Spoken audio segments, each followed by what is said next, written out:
Hi everyone, let's go ahead and take a look at our very last section here in chapter 21, which is section 4, looking at secondary lymphatic structures.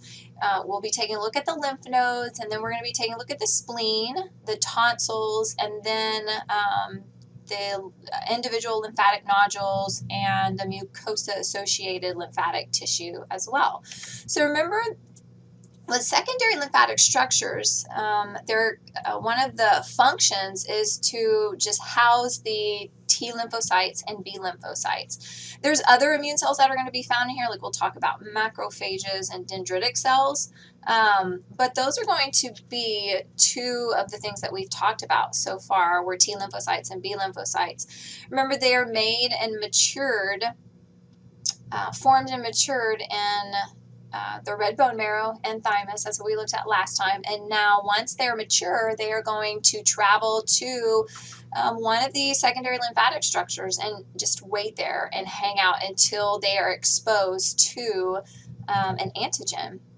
So what you have are these lymphatic cells. They are going to kind of hang out in germinal centers and in different parts of these structures. We'll take a look at that. But what you have is an organization of these secondary lymphatic structures. You're going to have some, like your organs, your true organs, like the spleen and the lymph nodes, that are going to be completely encapsulated, have a nice complete capsule of dense irregular connective tissue. But then you're going to have kind of these lymphatic structures that are going to be aggregates of different tissues. There's not a complete capsule that encloses it. There's not one at all. These are going to be like your tonsils, MALT, and diffuse lymphatic nodules. So let's go ahead and start with our lymph nodes, and then we're going to move on to our spleen, and then we'll look at these other lymphatic structures here. So lymph nodes are going to be kind of the round or oval structures that you see all throughout the picture here. And they are going to be usually named by the region that they're located in. So you have a cluster right here, and that's usually what happens is you find them in these clusters. So you have a cluster in here, and these are going to be known as the axillary lymph nodes. So you'll have inguinal, you'll have all of these different lymph nodes found throughout the body, cervical up here. And what they're doing is they're basically receiving lymph from the different body regions. So if we take a look at these axillary lymph nodes here, they are actually receiving lymph from this arm.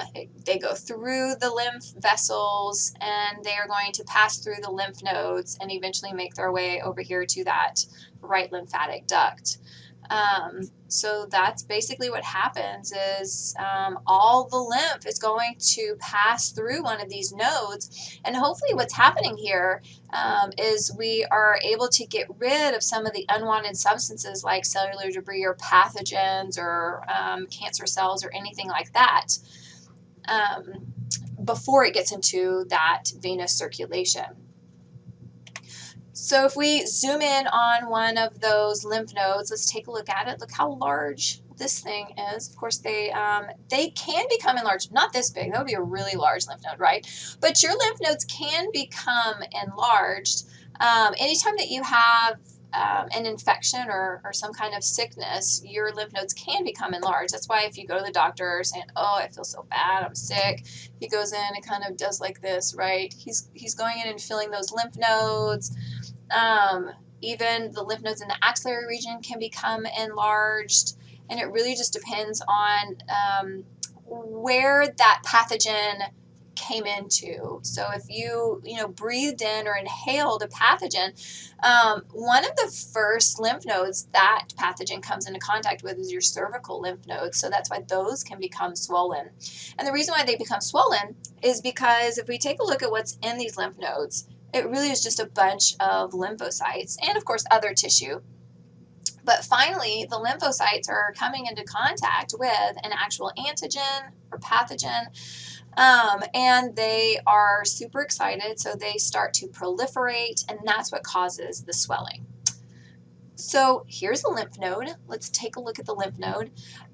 Fluid, the lymph, is going to go into the lymph node through these afferent lymphatic vessels. So you might recognize that term afferent from 2401 and how they are going to be bringing things into a structure, kind of like your afferent neurons and things like that. But that's what your afferent vessels are. And then you're going to have this big giant efferent or efferent, whichever one you want to call it, lymph vessel, and that's where they exit out of. Hopefully by the time it exits out, it's going to be cleaned up from debris and other unwanted substances. But that's what you have. So let's take a look at what's in the middle here. You have the same kind of thing where you have a cortex and a medulla. So look at the cortex here. This is going to be the cortex. The cortex is really where you have these germinal centers.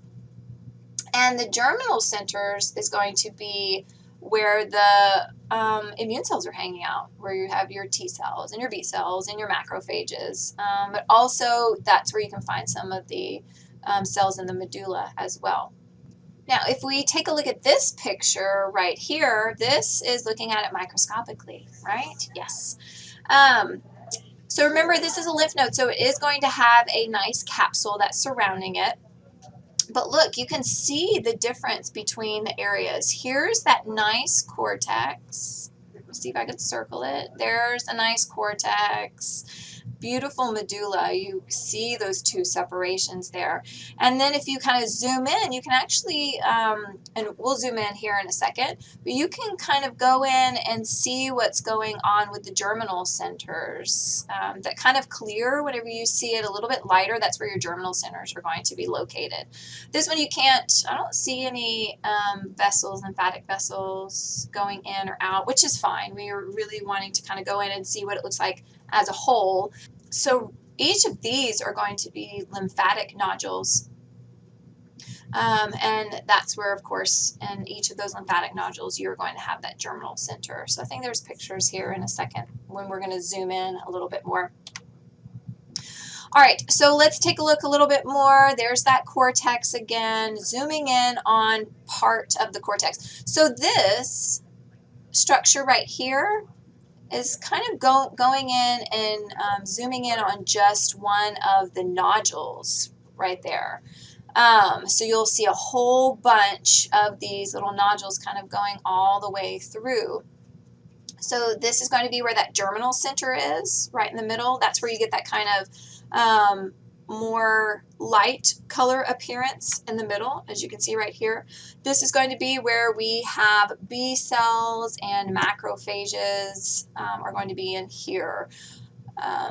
You don't have to worry about, like, it talks specifically about how the mantle region is going to have some T lymphocytes and dendritic cells, but the germinal center is going to have B lymphocytes. Really, as long as you can remember that you have right in the middle of these lymph nodes and in and around the germinal center, this is where your immune cells are hanging out. This is where you're going to have T cells. This is where you're going to have B cells. This is where you're going to have macrophages. This is where you're going to have dendritic cells. So don't try and worry about specifically which one is found in each of these, as long as you can remember what's found around here. So now let's take a look at how it looks under the microscope. This over here is going to be the medulla. This whole thing is going in and looking at part of the cortex. So we zoomed in on that bigger picture that we were looking at earlier. So again, here's a lymphatic nodule, here's a nodule, here's a nodule, here's a lymphatic nodule. And remember, in here is the germinal center. So you have that little mantle region, but I wouldn't worry so much about memorizing that mantle region as long as you know what's found in here. So that's what we are looking at. Again, you'll be looking at some of these structures in APR, so hopefully that helps a little bit. Even more pictures in case you need it. This one is going in and specifically looking at the medulla. So the medulla is going to be that inner portion of the lymph node.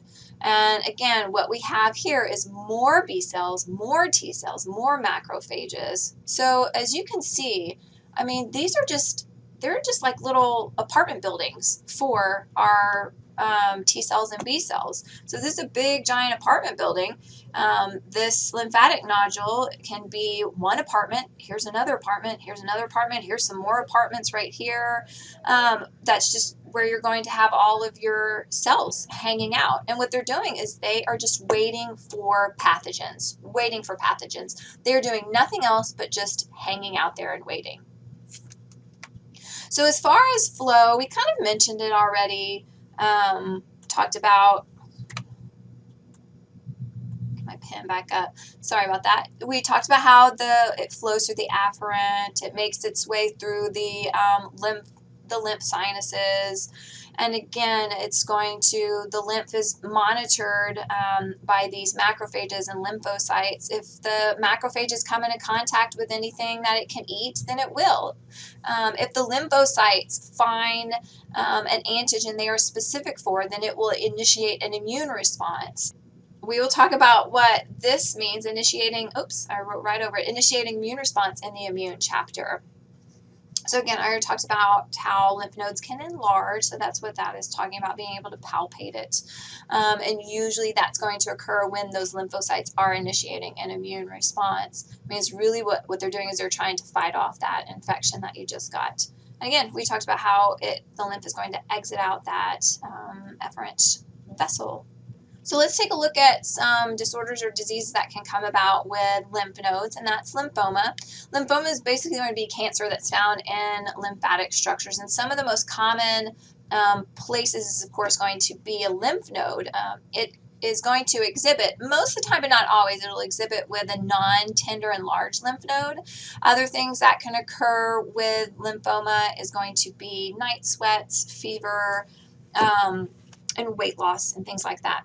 Usually the issue is with B cells, but sometimes the cancer can be with T cells, so it really just depends. Two of the main types of lymphoma is Hodgkin lymphoma, and this is going to affect young adults, like I think it's 16 to 35, or anybody over 60. And if it's caught early, then it can be cured. Go in and take out the malignancy or radiation or chemotherapy. This is going to be characteristic, what they're looking at under the microscope with Hodgkin lymphoma. These are called these Reed-Sternberg cells.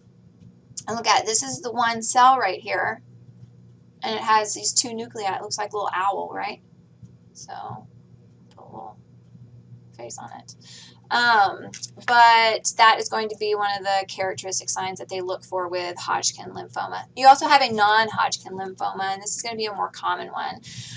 Some can be pretty aggressive, and some can be slow growing. So really depending on which one it is going to depend on whether if it's caught early or not, if it can be easily treated. So let's go ahead and move on to our spleen. So I threw this in here. This is a picture of one of our torso models in the lab, so you guys can see where the spleen is in the body. So as you can see, it's going to be on that left part of the body. It's in the left upper abdominal quadrant. So we had to go in and take out the stomach, and we had to take out the pancreas. And then it really is going to be kind of smushed back to the left because of that stomach. Remember that it's going to be supplied by the splenic artery, and then it's going to be drained by the splenic vein. You can kind of see it in there, but you can't see it very well. It does have a nice connective tissue capsule because it is one of those lymphatic organs that are a true organ because it has a capsule. So if we zoom in on it microscopically, let's take a look and see what we are looking at. There's going to be parts that are called white pulp, and then you're going to have parts that are going to be red pulp. And it has a lot to do with some of the main cells that are in there. It's red pulp because you do have your erythrocytes that are going to be in the red pulp. So white pulp is going to be kind of a characteristic circular structure that's going to have a central artery. You can't really see that central artery in there, right? This is probably one of those central arteries right there. White pulp, white pulp. And then really everything else is going to be that red pulp. So this is going to be where the erythrocytes are going to be found. Remember, the spleen is the erythrocyte graveyard. So this is where they go to die and get eaten up by macrophages. So obviously you're going to have macrophages in with your red pulp. You do have some B cells in the red pulp though as well, and platelets. You can remember 30% of your platelets are stored in the spleen. So those are a couple of things that we went through in the blood chapter. Spleen has those sinusoids. Remember we talked about how the sinusoids are the very permeable capillaries that have the big holes in the cells, but also the big intracellular clefts. So that's how these blood cells can kind of go in, so the blood cells can easily exit that way. White pulp, let's take a look at that. White pulp, as you can see, it is going to have kind of a clear, not clear, it's going to have a lighter center, and that's where it gets its name from. It's going to be this kind of lighter center. This is where, again, T cells, B cells, macrophages, they love to hang out together, right? So it's very much like your germinal center that we looked at and the lymph nodes. This is where they're hanging out right there. So as far as function, I mean, the spleen is going to be there to help filter blood as well and monitor the blood. But really that's the only thing that it does is filter and monitor blood and not lymph, because interestingly enough, lymph is not going to go into the spleen. So remember, this is one of those places where the lymph vessels were absent, was in the spleen. So it's going in there and filtering and monitoring blood. So there's the white pulp monitors blood for foreign materials and bacteria. Remember, the spleen is also one of those early sites of fetal blood cell development, right up until the 5th month. So once the red bone marrow kind of kicks in and is formed in the fetus, then that's whenever it's going to eventually take over. But what's interesting is that the spleen can revert back to that whole blood cell formation in times of need. So anytime that an individual might need more red blood cells to be made, maybe in severe anemia or something like that, then it can be reactivated. So that's basically is talking about how the blood goes through the central artery, that white pulp first, and then it travels to those sinusoids of the red pulp. And then that's going to be where you can have macrophages that are going in. They can phagocytize any pathogen that comes that way, like a bacteria, foreign debris, old and defective erythrocytes and platelets. Once it does that, it is out through that splenic vein. So really not a whole lot going on. I don't want to say there's, not a whole lot going on. As you can see, the spleen has a lot of functions, but there's many individuals that can live without a spleen. So sometimes the spleen needs to be removed. So that's called a splenectomy. And this can be performed, if you are in a car accident or any kind of accident that goes in and ruptures the spleen, then that is going to call for a splenectomy. Even though it has a capsule, it's not the spleen is a very weird organ as far as consistency. So it is going to be an organ that can rupture easily from an abdominal injury. But if there's an infection, a tumor, a cyst, lymphoma, so lymphoma can also affect the spleen, or even with sickle cell anemia. All of these different instances might call for a splenectomy. So if you think about some of the big things that your spleen is going to do, big functions, then yeah, you may be prone to more life-threatening infection if you don't have it. But sometimes you need to remove it, and it's better to not have it. So those are going to be some instances where an individual might have to get it removed. All right, let's move on to our tonsils here. Again, tonsils are going to be more secondary lymphatic structures. So again, we're going to see more of these germinal centers that are going to have T cells, B cells, macrophages, a lot of repetition. But these are going to be found in different places. We're going to take a look at tonsils and how they are mainly found in the head. And because of that, because of where they're found, right along that pharynx, that's going to protect us from anything that we inhale or anything that we ingest. So let's take a look first at our microscope picture. One of the telltale signs of tonsils and looking under the microscope are these big giant tonsillar crypts, which are going to be kind of big invaginations or deep crevices that are found inside of the structure. And what they are structures that are going to help increase surface area, and that's going to help trap more material that we inhale or ingest. So again, look, we have another lymphatic nodule. Look at all these. This is further away. As you can see, this is 5x and this is a 40x. So this is zooming in. I wonder where it's zooming in now. I'm not sure exactly which part of it is, but it's right by a crypt. But there's all of these little lymphatic nodules, and right in the middle where it's going to be a little bit lighter, that's where you're going to have germinal cells, and that's where you're going to have your T cells, B cells, and macrophages. So this is going in and looking at what the APR image. So look, there is that big giant crypt right here. Lymphatic nodule. Here's all these lymphatic nodules, lots of them. I can't keep circling them. And then that lighter color in the middle is going to be germinal centers. Again, T cells, B cells, macrophages, right? This is taking a look at where along that pharynx you're going to find the tonsils. You're going to have 3 sets. You're going to have the pharyngeal tonsils. Look at where they are. They are up in that nasal cavity, all the way back in that nasopharynx. Whenever these are enlarged, that's where that term adenoids come from. So you might have heard of adenoids before if you've had to have your adenoids removed, and that's what they're going in and removing. Here's the palatine tonsil right here. So the reason why it's called that is, look, here's the palate. And it's like the palate points to that tonsil. So it's not going to be that hangy down thing.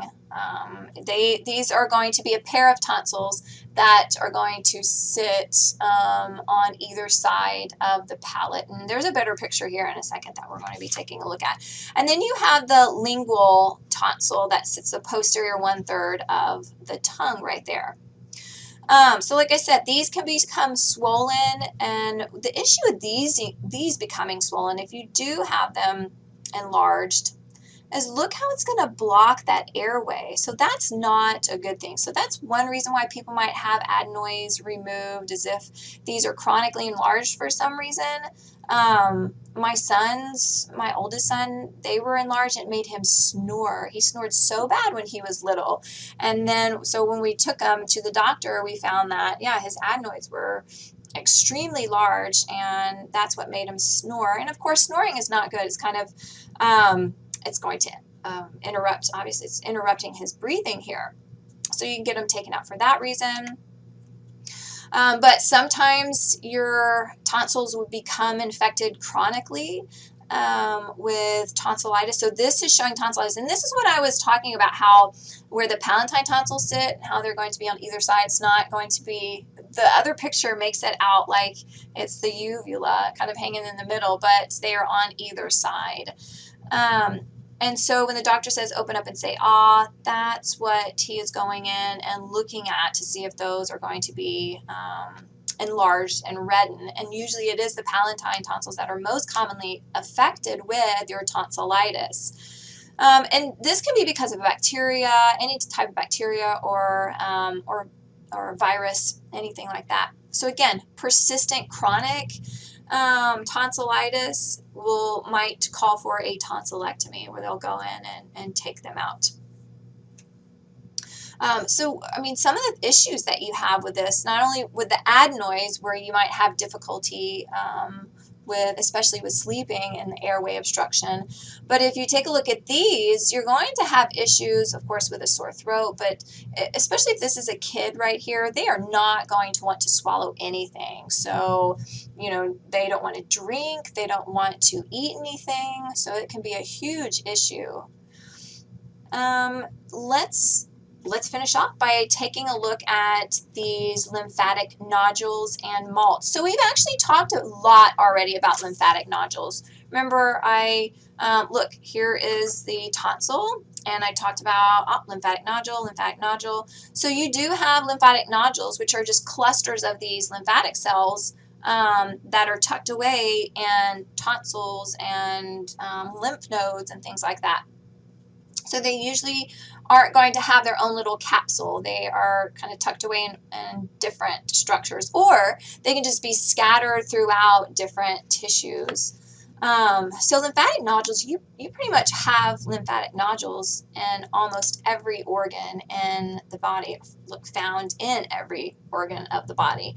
And they're there to, of course, help defend against pathogens or infection, because remember what's found in lymphatic nodules. You have germinal center that has B cells, T cells, and macrophages. And again, sometimes there's dendritic cells in there as well.